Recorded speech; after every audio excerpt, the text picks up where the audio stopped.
I am so sorry for a lack of a video last week. I was too sick to do anything, really. So this time, I bring you two episodes smushed together. Should be fun, though bear with me, since my voice still isn't quite back to normal.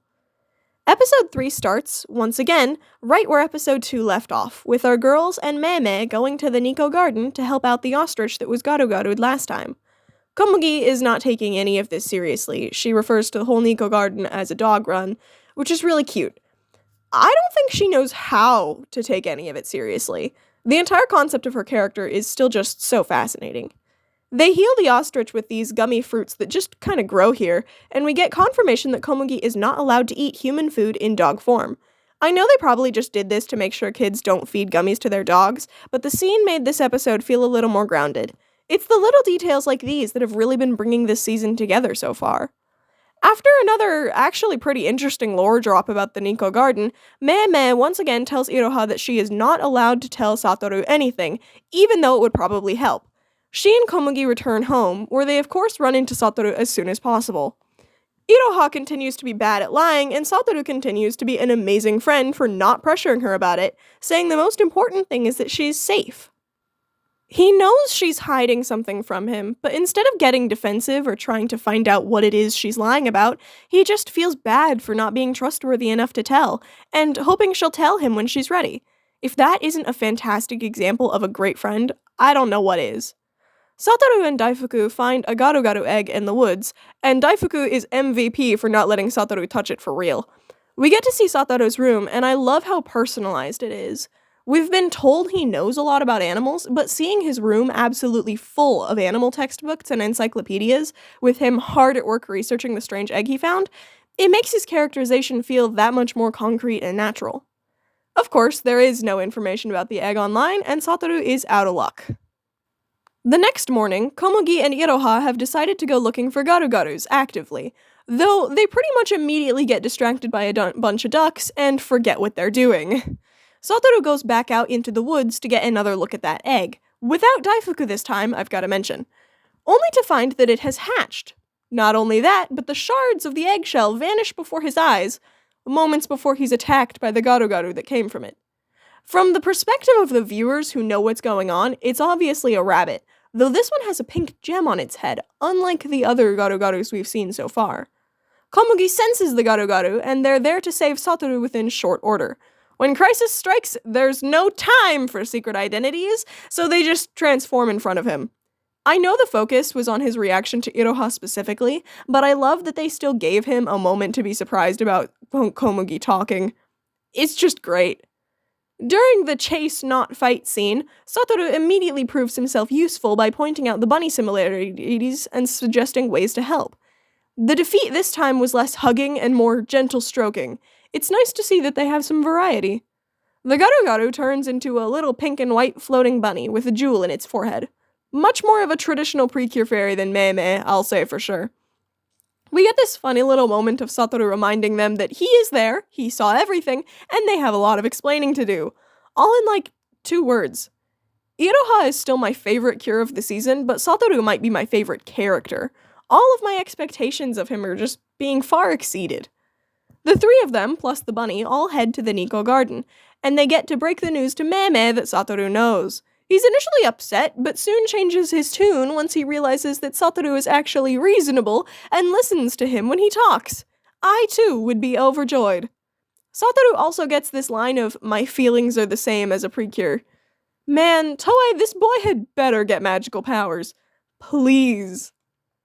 Moving right along into episode 4, we start not where episode 3 left off, but over with Mayu waking up in the morning, or more specifically being gently woken up by her cat, who she immediately starts gushing over. You can tell the writers have cats. Mayu is such a cat owner, for real. Today is the long-awaited opening of the Animal Town branch of Pretty Holic, the store Mayu's mother owns. We see her anxiety taking center stage as she worries endlessly about whether or not they'll get customers, and what in the world they'll do if no one comes. She's saved from her panic spiral by Yuki. At this point, it really feels like Yuki is Mayu's emotional support animal. One of the specific reasons my parents got me my cat was for support with my anxiety, and the dynamic here feels very similar. Though I'm expecting a rescue backstory like Komugi, it would be nice if Mayu's parents just got their daughter a cat for her anxiety. We see Iroha, Komugi, and Satoru sitting outside and mapping where the Garu-Garus have appeared. You know, some detective work. People were worried that this season would be entirely more childish than previous seasons, but I'm finding it actually fairly intelligent. I love that they're trusting kids to have brains. We also see that once again, anytime Satoru and Iroha are together, they just end up casually complimenting each other. I love this dynamic so much. Meme calls them to the Nico garden, and man, I guess they're going to be going back and forth multiple times an episode. Very unique amongst Precure magical otherworlds, I gotta say. The Kirarin rabbit has recovered, and with her, a chunk of the Nico garden has been restored. It was very lovely, but Komugi and Iroha have places to be, and by places I mean being the first customers at Pretty Holic. Meme is upset, but at least he has Satoru to comfort him now. Iroha and Komugi zoom up to Pretty Holic and actually manage to have a little conversation with Mayu. There's hope for her yet. But unfortunately, dogs are not allowed in the shop, so they have to go turn Komugi into a human before entering. They are not subtle about this at all, but they tried, and Mayu certainly isn't going to ask any questions, so it's all good. Most of what happens in the story is just really nice character moments.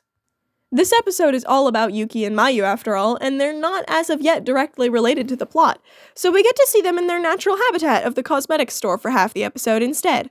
It was a good choice though, I think, since they chose not to sacrifice any of the setup for them in lieu of more chase fighting.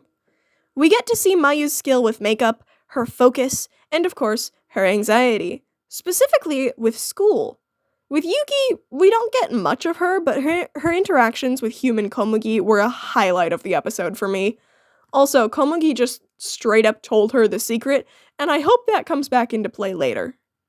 Iroha and Komugi leave, and after Komugi turns back into a dog, she says a line about wanting to go to school with Iroha, and please tell me we get an episode with that plot.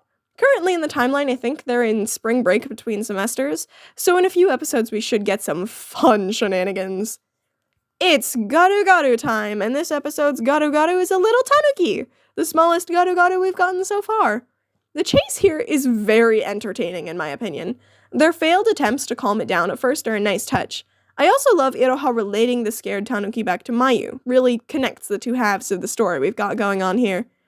Them saving the Garu-Garu from the truck and also using the shield to then save the car was a very nice moment. It really shows how creative the team are willing to get with the Garu-Garu chases, and I hope we'll see more fun scenes like it in the future. Also, we have a name for Wonderful's shield, the Puni Puni Barrier. Very nice. The purification scene here is also very nice, and I've got to wonder if some of this is going to become stock animation for the rest of the season. I wouldn't mind. We've had shockingly little of it this season, beyond the transformations. They send the Tanuki home and once again ignore Mei in favor of another Mayu scene. He calls Satoru with his woes, and I gotta say, that's also a dynamic I am beginning to enjoy immensely. Iroha gifts Mayu a bag as a welcome gift to their town, and this is so sweet of her. She just didn't have to do that, but she noticed the other girl was struggling and went out of her way. She's shaping up to be a great role model. That's about where it ends. Man, these were two fantastic episodes. This season is shaping up to be a great one. I love the emphasis on communication and kindness they're going for, along with the mystery in the background.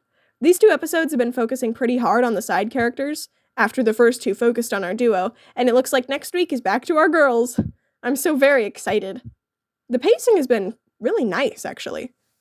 Until next time!